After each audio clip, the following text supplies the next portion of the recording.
So what led you to having to make that decision between like insurance and getting a loan officer job? Or I mean, it was just a schooling thing, So my parents are immigrant parents, right? First generation.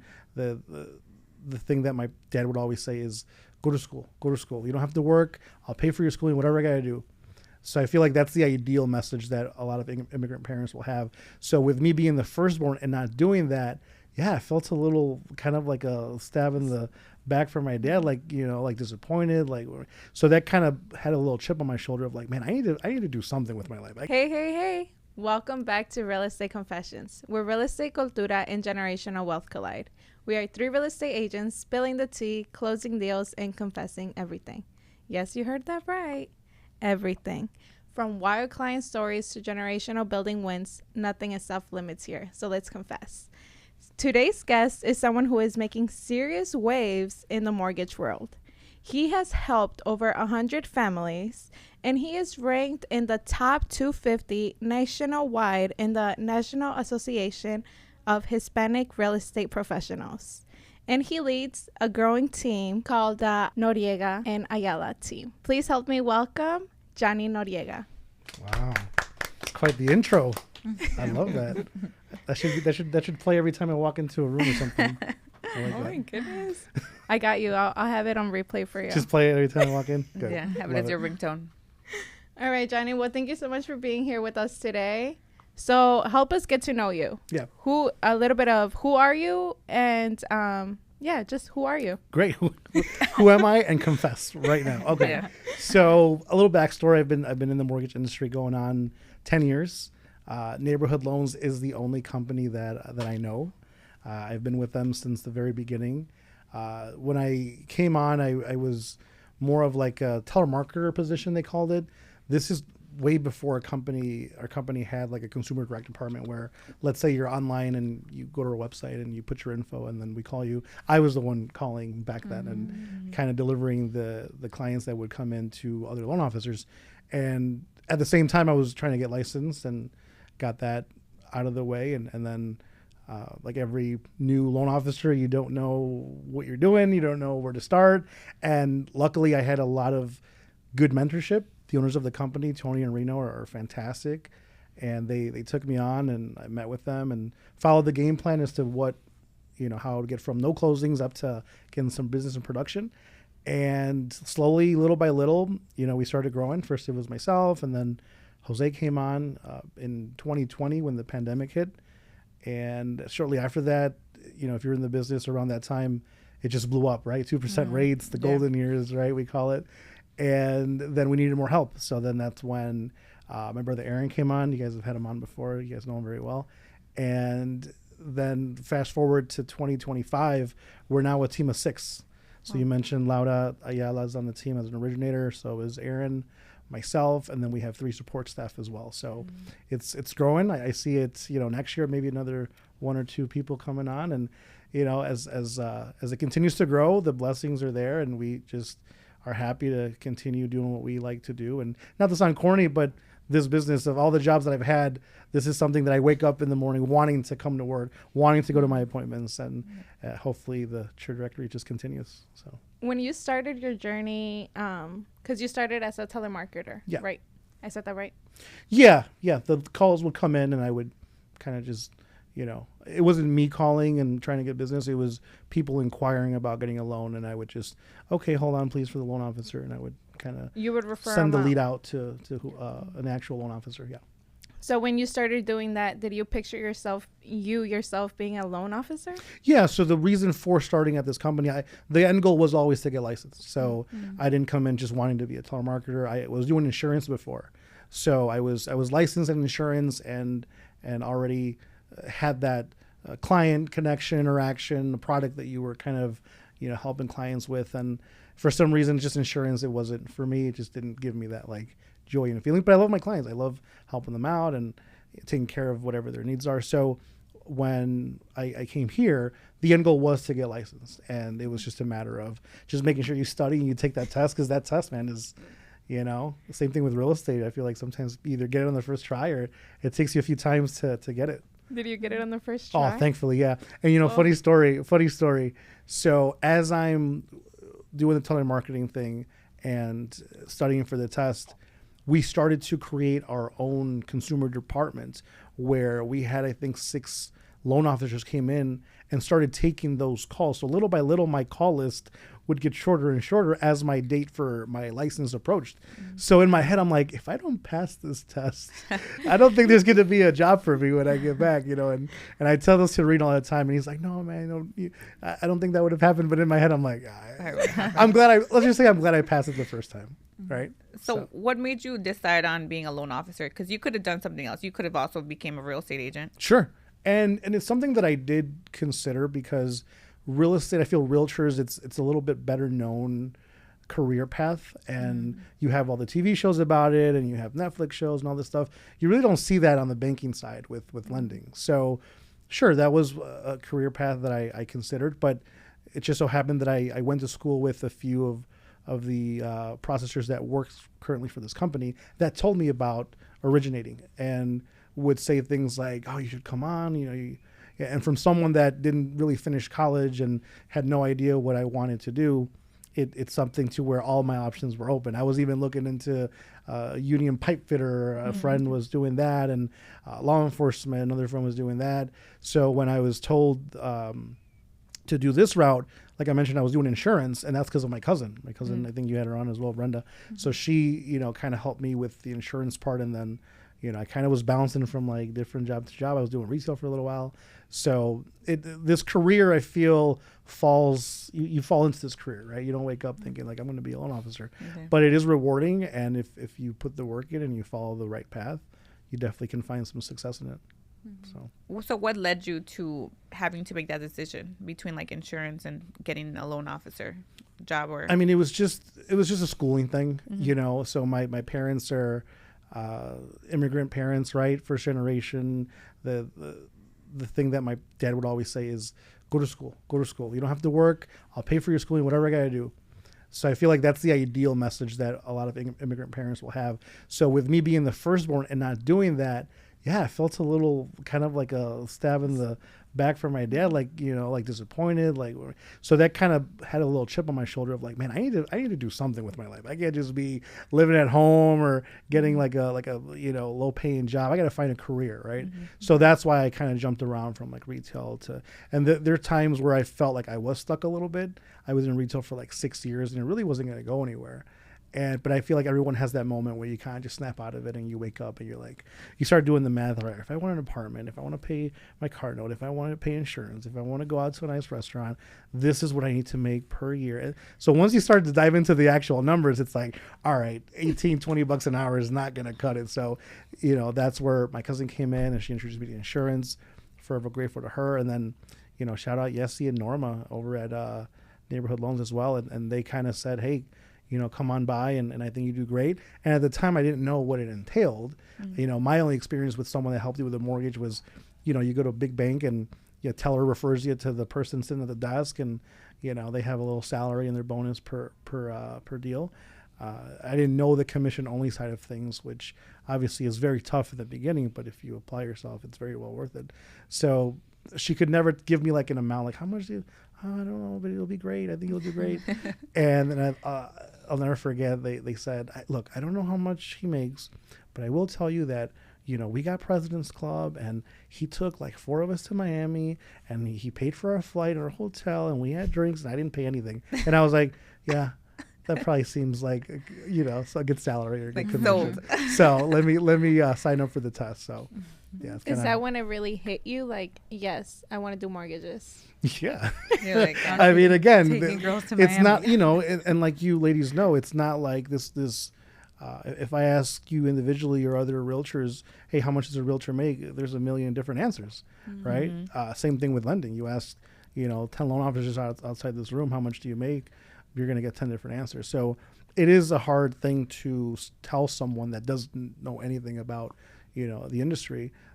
But when you tell me that if I bust my butt and I do everything how I'm supposed to, I can get there, then yeah. Because I feel a lot of jobs, you're capped. You can work as many hours as you want, and le echas todos los kilos, las ganas, and you only make what you make. And I feel like sales is the only industry, whatever, insurance, mortgages, real estate, any kind of sales, there's really no cap to it, right? So I think that's what makes it a little bit better. And there's pros and cons to it. I will say it's not all sunshine and butterflies. Like, I have no weekends. I have very limited time to where, I'm allowed to break away fully from my job. I just, took a 4-day vacation, if you want to call it that. And I was still like laptop, a couple hours here and phone calls. I got to escape here and there. So, do I wish sometimes that I had like a salary, 6-figure salary, and I could do whatever I want on weekends and break away for 3 weeks and not have to? Sure. But thankfully it aligned with the reward for it and the job that actually entails, which I love. So it works out for me. I love that. How often do you see overlap with like agents also doing lending, or like a realtor that's licensed in lending? Just does it. I've heard of like our last managing broker did it just for referrals. Like she got her license just to for everything. Yeah. Like for lending and for real estate. Yeah. Not. I don't think it's as common. No. I feel like if you are going to do that, I think you're kidding yourself if you're able to do all of those things fully. I could barely keep up lending 100%. If you gave me a real estate license, I would not know what to do with it. Plus, I hate driving, so it's not for me. But I don't think it's as common as I know a few that do that. But even then, it's like, okay, but don't I don't want it to be like known for some reason. Yeah. Like, I don't want people to know. Yeah, it's like more low key. But more power to them. If that's another bucket that you can put for income, have at it. Sure. How diverse are the spaces that you are in? For clientele, or what do you mean for? No, like in lending, like in corporate or your world of lending. What's it look like as far as like diversity? Are you talking more for like Latino space, or? So my clientele is like 80%, 85% Hispanic. So right? I guess versus other lenders. Not your clientele. Oh, for lending, I feel like it just depends on the area that you're servicing. Okay. So I was born and raised in Joliet, and Joliet's like 35% Hispanic. So a lot of my clientele in the beginning was puro Latino, and that helped brush up my Spanish because I was a little no sabo kid back in the day, So dealing with this clientele on a daily basis with Spanish speaking clients helped. And then you would see that weird transition where you're working with a lot of Latino agents, and that's great, but then you start dealing with non-Hispanic agents, and sometimes you get that, oh, well, I'm going to send you my Spanish-speaking clients, right? And then one time I was like, well, I speak English too, right? I mean, I can help out the English speakers. So it's just about getting out of your comfort zone, because it is a tough conversation sometimes to have with someone that only wants to give you a shot with Spanish-speaking clients. And I get it. Sometimes it just depends on the client and who they're comfortable with, but, you can't be afraid to ask for the business, But it's a great question. Shifting gears a little bit, you were ranked on the top 250 of NAHREP. the... Yeah. Yeah. So how was that recognition for you? Oh, man. It was when I got to the company that, we take pride at this company for being on that list. We work very closely with NAHREP, and we definitely support their mission. And when that yearly list came out, I remember in the beginning when I first started, everyone would like grab the list and look up their names, and they'd get the company recognition, and then there was it's a nice little pat in the back for the hard work that you do right throughout the year. So I remember when our production started getting higher, one year I thought I had it. I think it was like 2020, and I didn't. I think I missed it by I did the math, and I think by like seven loans, I think seven families, I missed it, and I was so crushed. I was like, oh my God. But that kind of just fueled like, all right, this year I'm going to get it. So this is something you shoot for, like you actively. Yeah. Okay. Yeah. I make it a goal. So I feel like in sales, as you get higher in production, your goals have to be aligned with what you're doing. So if let's say that year my goal was 80 and I was at 70 and then I hit my 80, well, the next goal should be like 100. Right. Yeah. And then where we are now, thankfully, we're in August and we've already hit that milestone of 100 families. And so this year we'll set a new bar to next year. And especially if we're going to have, assistants come in and you're going to hire and you're going to have to pay for those salaries and make sure the production comes in for that, then you can't help but to raise the bar. And it's almost like, all right, another challenge. Let's go. And you can make excuses. The rates are too high. It's a seller's market. But I feel like, again, with good mentorship, there's no excuse. So Where did you find your mentorship? How did you fall here into at this company, Tony and Reno, they're owners of the company. I've worked at a lot of companies, and I've never seen CEOs as invested in their company as these guys. And I don't know if it's just the age group, they're just young and they continue to be young and hungry and continue to want to grow their business. But to meet with the CEO of your company when you're growing it from one state to like 45 states that run 46 states currently, and still have time to mentor you and sit down with you for an hour and go over what you're doing and what's working, what's not working, that's incredible. I don't think you find that anywhere else. And again, I was coming from the streets with zero production, zero knowledge, and he mentored me. It wasn't his assistant or another loan officer, it was himself. So that right there was like, all right, I have to listen, I have to pay attention. And sometimes I would wake up and say, this is awkward. Walking into an open house with a realtor that doesn't know who you are and try to introduce yourself and do some small talk and then try to get them to work with you, And I'm sure you ladies are a testament to it, right? You guys get the messages and the calls and the emails and the, networking events and the how's it going, and 9 out of 10 times it's a miss for them, right? Why? Because you've already have your people. And I ran into that. I ran into a lot of, I already have someone, thank you very much. No, thank you. Or, yeah, next time I have someone. So there's it was like a year, 2 years that it felt like I was running in sand and not getting anywhere. But this is where most people quit.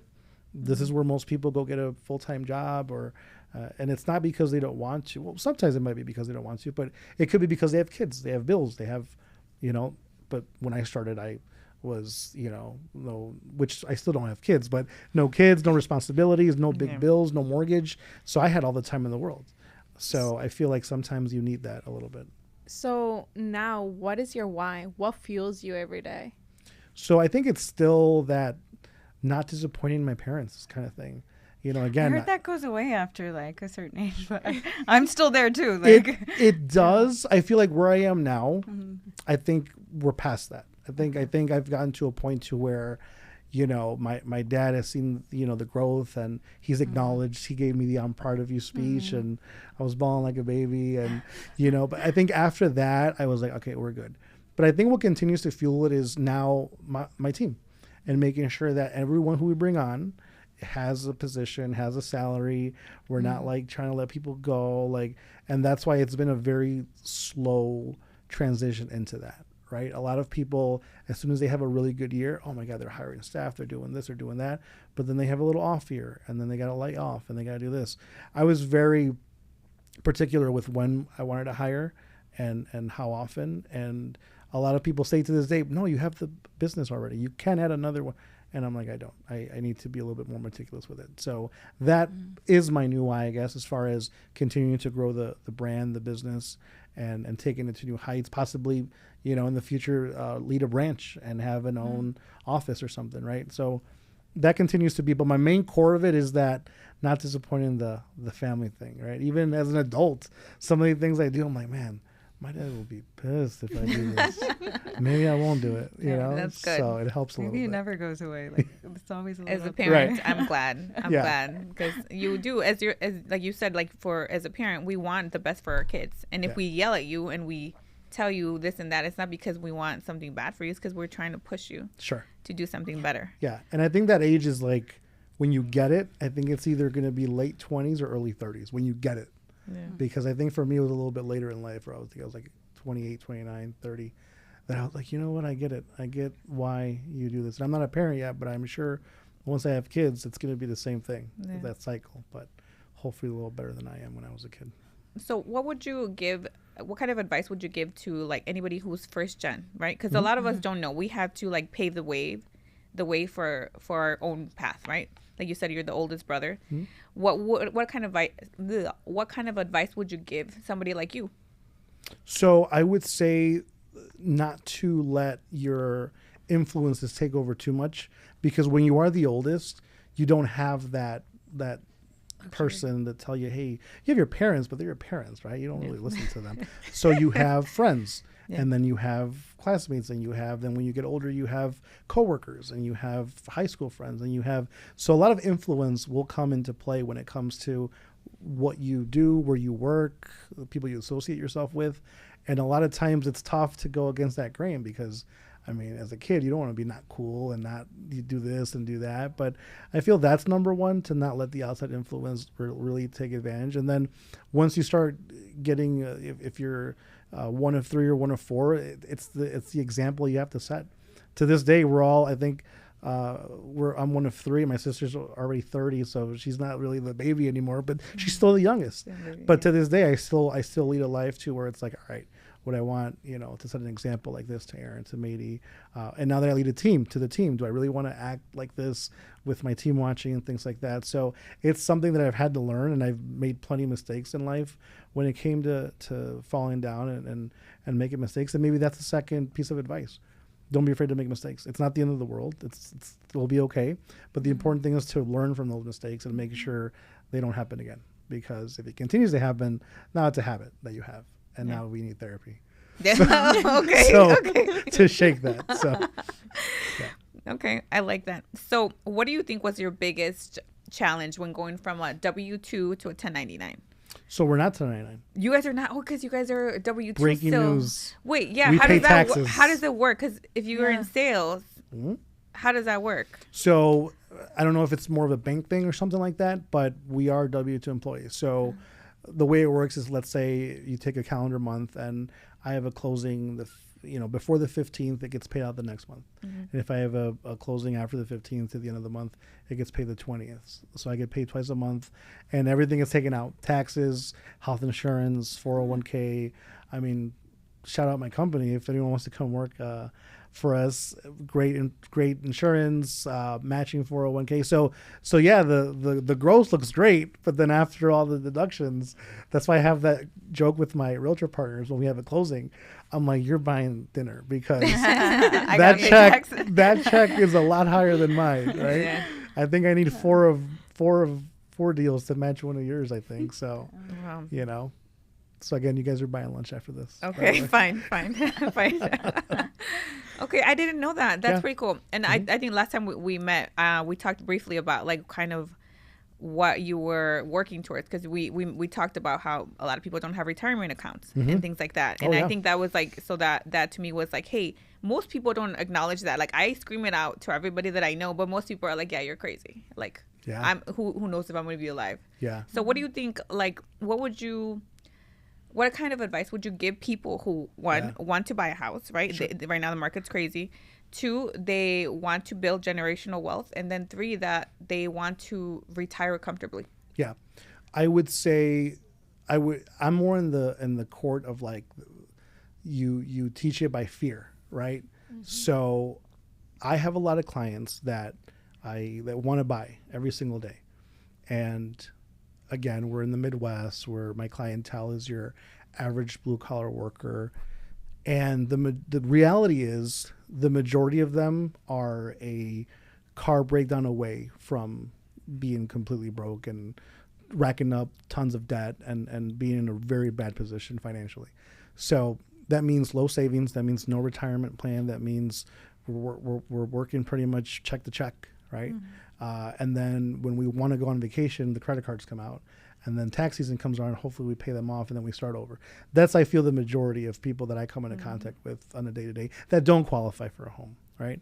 So I would say, for sure, time flies, and sure, we're in our 20s and 30s now, but eventually, father time, it catches up to us. And the earlier you start, the better. The earlier you start, you don't need as much month-to-month savings as possible.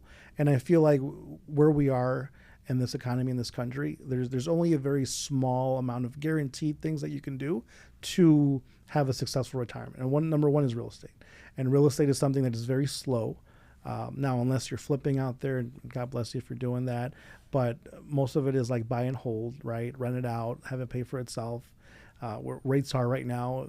I don't even think you're turning really a big profit, but if you are, great. If not, at least as long as it pays for itself. Number two is the stock market, right? And you have your S&P 500. I'm not a fan of like individual stocks or things like that. But if you want to kind of, have your money grow over a 20, 30-year period, stock market, right? And then the third part is just your own personal savings, and if your company has like a 401k or something. I feel a combination of those three, plus if hopefully, knock on wood, Social Security is still around, then that leaves to a comfortable retirement. Obviously, you won't have the bills you have once you get to that age. Hopefully, your mortgage is paid off by then, and you don't got to pay a mortgage, and your car's paid off.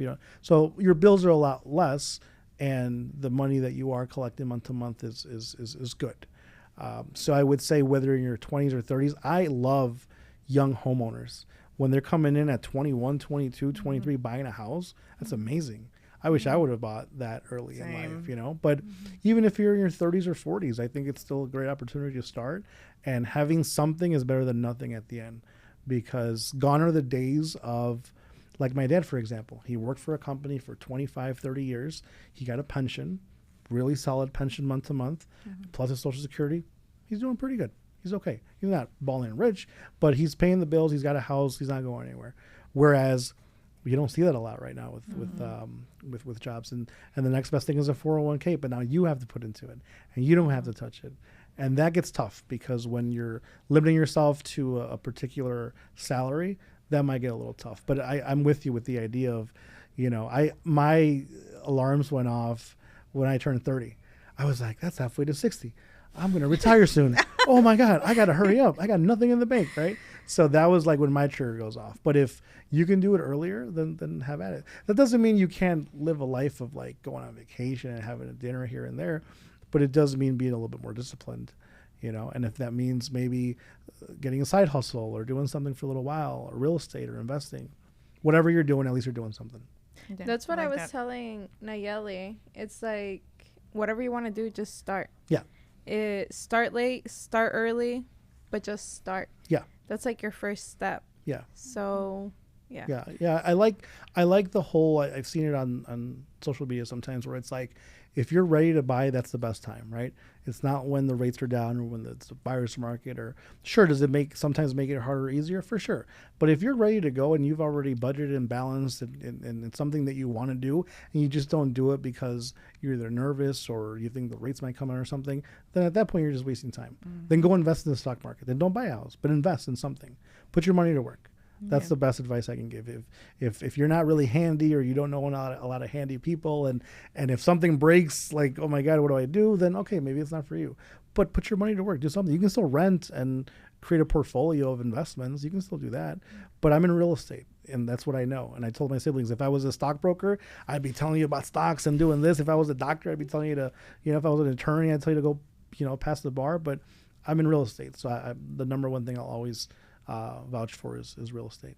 Yeah, I think it's one of the safest vehicles that we have, and it's recession proof, quote unquote. Yeah. So yeah, okay, cool. I like that. Okay, now switching gears to my favorite part of the show. Oh man, confession time. I'm sweating. So Johnny, Yeah. tell us about a story where you had something crazy happen, either when you were starting alone or during an open house. Just a wild story during your career. Crazy. So I deal with a lot of clients that pretty much they have to be vulnerable. They're pretty much opening up their entire life when they talk to me. I'm looking at their spending. I'm looking at their debts. I'm looking at where they're living. I'm looking at what their goals are. And a lot of times when you're doing it with yourself, it's fairly easy. When you're doing it with a partner, that's where it becomes a little bit trickier, because where are you in your relationship? Are you guys married? Do you have kids? Are you guys still dating? And I feel the dating part when you're buying a house is where I've seen I guess you could say that my wild stories. So I had one where we were doing the consultation, and I was going over their debts, and they're like, we just got engaged and we're going to buy a house, and da-da-da. And I was going through the debts, and I was like, look, if you pay off, 10 of these credit cards, you're good. And then the guy was like, 10 credit cards? I don't have 10 credit cards. I'm like, well, this is a joint report. It's for both. And then he kind of looks at the girl, and I guess they hadn't been open, right, about their finances until they sat down with me. So that was a little awkward when it came to like, what do you mean you have this debt? Well, how much debt, or what do we got to pay off? So that got a little weird. And then I have a scenario where I was sitting down with a couple that was getting divorced, which my advice is don't do that. If you're getting divorced, it's not a good idea to sit down anywhere together. But they were sitting down together, and they wanted to see what the best thing was for their situation. Can we sell? Can she keep the house? Can we refinance? What are we doing? And in the middle of the application, she would say things like a little jab, right? So she'd be like, I'd be like, okay, what's your date of birth? Oh, okay. And then she'd be like, yeah, he's 63 and still messing around. That's what he does. That's all he does. And I'm just like, okay. And then writing it down, 63 and messing around. I would 63 and a half. I would say things like, all right, and then this job, and so one of the options might be to sell, and then he's like, okay, maybe I sell my house. Oh, your house. This is your house. That's how you think. Your house. It's just little like side things like that, to the point that they got elevated, and then they stopped talking to me, and now they were just going after each other. And I closed my laptop. I was like, look, this is better scenario for an attorney or a court than it is here with me. Because when you're here with me, everything has to be like out in the open, and we got to make a decision. But until that happens, and they literally, as they're walking out, you can still hear them. And they drove together, which is the most insane thing in the world. Wow. Like, people have their own relationships, I guess. And God bless them, whatever works. But yeah, you didn't walk down to the lobby and she was just sitting there? No, they got in the car.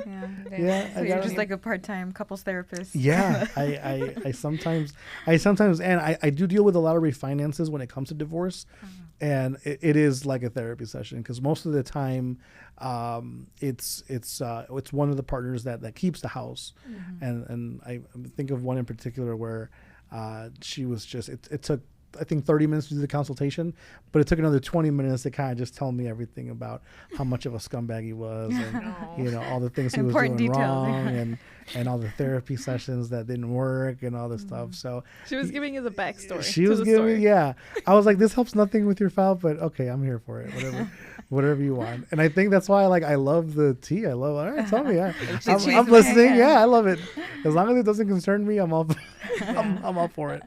So what you're saying, who you pick as your partner is very important, Oh and my also God. to make sure that you pick somebody who is financially responsible the way that you are financially responsible. Because if you're not financially responsible, what are you doing, right? Yeah, no, I think as a big investment as real estate is, it's one, important to find who your life partner would be, but number two, the business side of things is something different.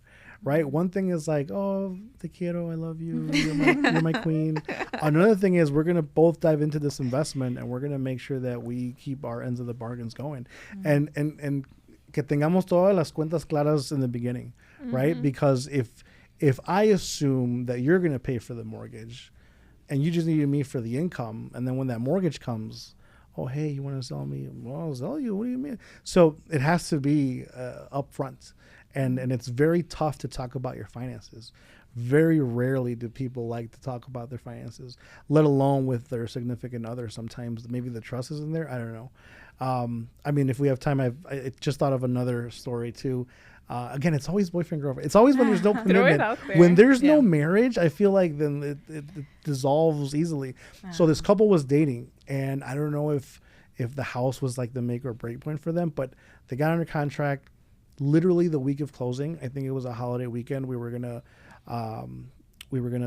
talk to them on Thursday, and I think we're gonna close like Monday or Tuesday. So over that holiday weekend, I get a call from the agent, and she's like, "Hey, we're not gonna close." I'm like, "Why?" They broke up. And they don't want to close. I'm like, "Oh my God!" I'm like, "All right, well, let me call them both just to make sure it looks good." So I called them both individually, and they tell me the same thing. Yeah, we broke up. I don't think it's a good idea. And but then the seller was scaring them, like, oh, we're gonna sue you, we're gonna do this. So then they got scared. So then they asked me, like, I'm like, look, there's a way out. If you need to go out, we can be out. However, if you do close on it, if you all of a sudden live together and it works out great, but you have that time. So they took like the rest of that weekend, and that Monday they called me back and like, we're gonna close. We talked it out and we're gonna close. And if it doesn't work out, then we'll just rent it out and we'll sell it or whatever. So we're confident.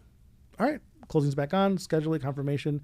The morning of the closing, they broke up again. Oh my god! And I'm like, all right, I think we're done. So it never closed. So then, and of course on the listing side, obviously not the best news.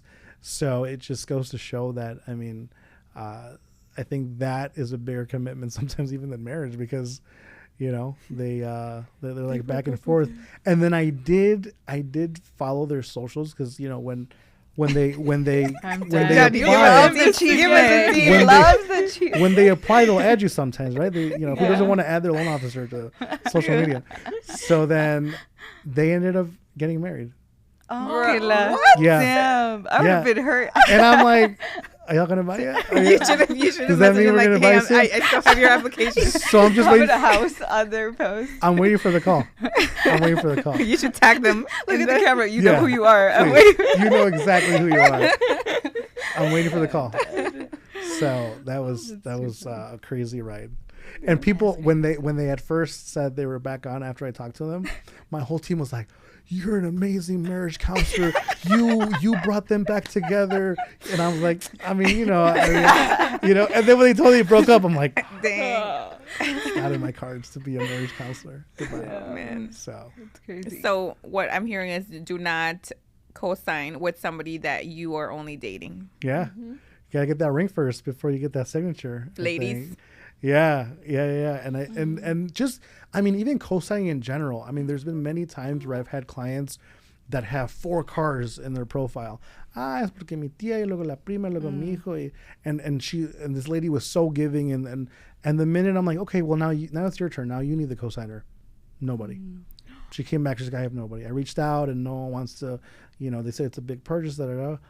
I'm like, well, that's a lesson right there, right? You can't be the nice person lending out your good credit to everybody, because I've also seen bad credit because of missed payments when you co-signed. I've seen it all. So as much as you love your kids and all this stuff, you gotta let them, throw them in the water and let them learn how to swim sometimes, because, if and you can go back and forth on that, but it's just my opinion. No, I agree with you. Yeah. I agree with you 100%. Not your mom, not your dad, not your Yeah. baby daddy, not the Pope. I don't care if Donald Trump himself asked me for some money. I'd be like, you know what, my guy, I'm might. sorry. Like, Segue into give us hacks. Hacks. Yeah, like what do you see, like Nick people's chances of purchasing? Sure. Yeah, No, and it's a great like what point. can they do to? Yeah, I've heard a better? lot of like bad information. I've heard, the car dealership told me that I needed a car to build credit. I'm sure they did. Yeah, I'm sure they told you that to close the deal. But it's all about your monthly payments. So if you got 10 credit cards, but combined they're like $200 a month in payments, it's not a big deal. If you have $1,000 car note, which, speaking of which, these car notes have been climbing. I used to see 300, 400, and I was like, 500 was like, that's a big car note. Now in 25, I've seen, I think 1,500 was the biggest car note I've seen so far. what? 1,500. Are they rolling around in? Like, Yeah. what? Una 4x4 que la tiene un mamalona. Hemi, la mamalona, Oh my goodness. That's Yeah. crazy. Mamalona, And not worth That's it. like a rent payment. That's a mortgage. Yeah. I'm like, you're like 80% of the way there with your mortgage, plus your credit card debt and your student loans. I'm like, you have a mortgage already. You can't have 2 mortgages now. You don't qualify. And that's the other part too, with where we are now in this country, right? And we can complain and we can, who's president, who's not. The reality is things cost more nowadays than they did before, right? So $20 an hour back when I started in 2016 could get you a house. $20 an hour could get you a house. Now you need a cosigner. So this is a situation to where don't dig yourself into a bigger hole by getting into this crazy debt, because if home ownership is something you really want to attain, then you have to be methodical. You have to be disciplined with your debt, because one wrong move and now you're in debt for 6 years. And unless you sell your car and get something else, and then one wrong payment, one missed payment. I've seen credit get chopped by 80, 100 points with one collection, one late payment. So easy to mess up your chances to get a good deal. So that would be my second thing. Just make sure that if you are going to take out debt, you pay the people back. Pay the people back, right? And if the faster you can do it, the more interest you save. Those are really the biggest two when it comes to being ready. The money part sounds weird, but the money part is the easiest part when it comes to buying a house. Why? Because there's grant programs. There's, seller credits. There's payroll checks that come in every week when you're working and you really want to settle and buy a house. You're going to save a little bit more. There's gift from family. There's tax refunds. The money part is the easy part. Hard part is credit. You get one late payment. You're at a 580 now. You got to wait maybe 6 months a year to get it right. Car loan for 7 years at $1,000 a month. That's hard. You can't really overcome that right away. But $7,000 that you need for a down payment. Okay, and now we'll do our 3 questions. Leave us with did you have a question? Give us a food spot, preferably like a mom and pop. What's your fave? A food spot, mom and pop. So as you can tell, I'm a little foodie. I love to eat. So in Joliet, it's got to be Casablanca. I think Aaron might have said that last time he was here. Amazing food spot. I'm a big sushi person too. So Aodaki in Romaville has some really good sushi. And then I think when it comes to around here, so we're in Downers Grove, they have a lot of it's a lot of corporate area around here, a lot of business, corporate areas. So they have a lot of like your steakhouses and your bougie stuff. And I'm a fan of that too sometimes. So I love a good steakhouse. We have Perry's down the road in Oak Brook. We have Gibson's down the street. Chamagaucha is probably your Chamagaucha's, Chamagaucha I feel is like when you're like, I am starving and I'm going to wear my maternity pants and I'm going to just go hard. That's Chamagaucha. Those Brazilian steakhouses, because there's no limit. There's no limit. I took my dad there for the first time a few years back, and he didn't know about the turn over the card. So I turn around and he's got 3 plates of just meat stacked. And I'm like, Dad, are you going to eat all that? He's like, I don't think so, but they keep coming. I'm like, you could tell them, no, just turn your card. He's like, oh, okay, I didn't know. But that's that's cute. That's not as like demure though as like if you go to a nice like steakhouse or something. So, but I love food. I'm not picky when it comes to food. So if y'all got some spots, let me know. Yeah, we got you. I'll go. Okay. Now, who do you look up to in business? Who's like? Ooh, And that's you a can say great us. question. No, just kidding. Oh my God, the podcast. Yeah. Absolutely. So again, Tony and Reno again, huge mentors. As they're climbing, it's definitely a testament to when I started again. We were in one state, I think 3 offices, and now 8-9 years later, we're in almost the entire country, dozens of offices across the country. And we have this thing with the company with its President's Club. So if you reach a certain tier, the company kind of gets together and like the producers, and every year it's gotten so much bigger and bigger because we're just growing so much as a company. And then the mentorship that we have just connect with so many people that we recently, I don't know if I'm able to say this, I think I can, we've just upped the metrics for President's Club. Because there's so many people. Correct, because it felt like, it's just the whole company going now. But now we got to make it a little bit tougher, which I welcome because it's great. If you're going to get wine and dine and pampered, we're going to Punta Mita, Mexico next year. So, looking forward to that trip as well. But it's something that is definitely people that I hold near and dear to my heart, those 2 guys. And then obviously, your parents. So, my dad, just watching him growing up to where he was the most amazing dad. He said, look, I don't care if I have to work 3 jobs. You guys are going to be in a position where you don't need food, you don't need clothes. And, we weren't like rich by any means, but nunca nos faltaba, right? And I'll never forget when I was doing his loan for a refinance a few years back, and I looked at his W-2s because I never, when you're growing up, you don't know what your parents make. But I looked at what my dad made, and I was like, that's crazy. Yeah. Like when it came to like growing a family and this and that, and you're busting your butt, and this is what you're making, I'm like, God bless him. And he's a simple guy. He even retired now. He can't sit still. He's over here up and down in his little projects, and I like that. I like that. I look up to them. And then just people in our industry that it's not like well known and it's talked about, but even within our industry, I'll look at some people and I'll be like, oh, he's doing it the right way. And you don't fully know someone right like that to the core, but the stuff that they show and the way they move and the way that their social media reflects, it's almost like, okay, that's something I can kind of feed off and work on, which is something I never did because I always looked at loan officers in different offices. It's like the ops. It's like, oh, why would I want to talk to that guy? He's a lender. He's taking my business. But it's about that, building it together. And if I can learn something from him or her or vice versa, I mean, there's enough clients for all of us. And that's what comes to mind when I hear sometimes like realtors like, oh, that's the client or lenders. You lenders are bien celosos. Right? Well, hold on. Who? Lenders? You lenders are bien celosos. You realtors are the toxic ones. Really? That's a real confession. No. The confession today is that. Yeah. I have one of my lenders. I'm not gonna say who she is, but she told me she's like, I've had other agents use other, and I'm just like, you're heartbroken. She was like, I don't really like it when agents use other lenders, and I'm just like, you know what? So I weirdly don't.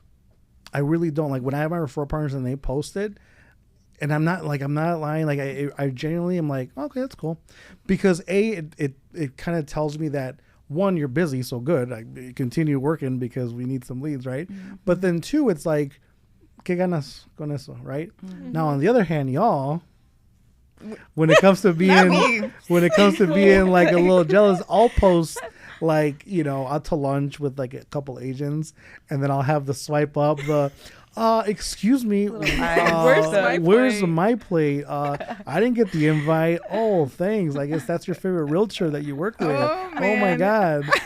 And then y'all know who you are. I don't have to say names. Y'all know who you are too. It's definitely not us. I don't know about you guys, but I'm never like. But it's all in good fun. I mean, this career is so stressful that you got to find things and just laugh and have a good time with, because as it is, this career, even when it goes well, it's stressful. Even when the file has just no hiccups, everything's good, it's still pretty stressful. Let alone when it's got like an appraisal situation or a home inspection situation, or, hopefully you don't work with a lender that kills the deal at the end, right? That's super stressful, right? So I think when it comes to like, chilling back, having a drink, grabbing some dinner, having some laughs, to me, it's like I look at life through that colored lens, and it's like, if neighborhood loans or other companies as a company have market shares of like under 1%, you think the individual producer is gonna matter, like, right? So there's plenty of business out there. It's just that sometimes, before we started shooting, we were talking about conspiracy theories. You know what my conspiracy theory is? My conspiracy theory is that on the lender side, when it comes to the realtors that we go after, it's all a cycle of social media. So you only have, I think you're only allowed 4,000, 5,000 friends or something on Facebook or something like that. And there's always, of that group, there's always the realtors that post the most and their successes and their journeys. And I feel like if I'm in the same city, the same suburb, we're going to have the same people on social media. And I feel like sometimes lenders only see those people as the only agents that exist in this world, so only go after them. And then there's events that a lot of the same people go to the same events, so it's almost like this carousel of like, but I'm here to tell you, lenders out there, there's a lot of realtors that exist. There's a lot of business out there aside from the ones that get, and I feel on the realtor side, a lot of the mistakes that I've seen with realtors is that they will market to other realtors, and you're not marketing to your clients, to your people. So I think once you figure it out and you tweak that, you'll find more success in attracting business than attracting like, congrats from your peers. So I like that. That's my nugget. Great advice. That's my other nugget. Pitch one to our clients. What's that? Like home buyers. What's a nugget for a home buyer? Like what you as far as like to get pre-approved. Oh, okay. I think we touched briefly on that. Pay your bills, things like that. But I think as far as like another like piece of advice for for production, for agents, or for lenders, again, is to not really market yourself. No, here it is. Let's start over. Okay. Yeah. The nugget that I have is you will attract what you market. And this is what I mean by that. If you market down payment assistance, 0% down, what are you going to get? You're going to get a lot of clients that have no money, that can barely pay for an appraisal, and you're going to be put in a situation where you want to help these families, but it's tough because you're going to tell them, I need a couple thousand at least to get started.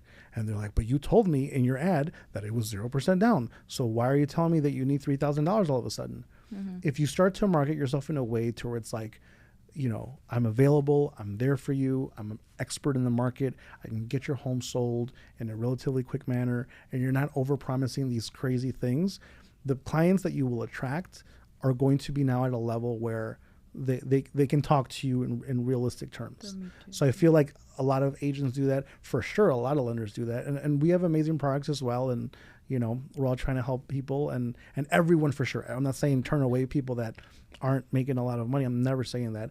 But I will say is if you're trying to build your business and help as many people as possible, put yourself in a position to where you're marketing the way the clients that you want, right? The ones that are coachable, the ones that have enough for a home inspection, the ones that, you know, are not going to just go and buy a car, you know, once you know, because a lot of times on the lending side, it's like, oh, that's easy. Just sign here and we take care of everything. You don't got to worry about it. And then they go buy a car and then we're yelling at them. They're like, but you told me everything was going to be okay. And you know, no, you gotta tweak it a little bit. So that would be my other nugget. Okay. Yeah. All right. good. Well, Johnny, thank you so much for taking some time out of your busy day to be here with us. Had We fun. enjoyed every single story you shared. Nice. For anyone listening, if you connected with something that Johnny shared, or if you know of someone who might benefit from this episode, don't forget to share it with them. And of course, like, comment, and subscribe. And so you never miss a confession. And thanks for tuning in, and we'll catch you guys on the next confession. Bye. Bye.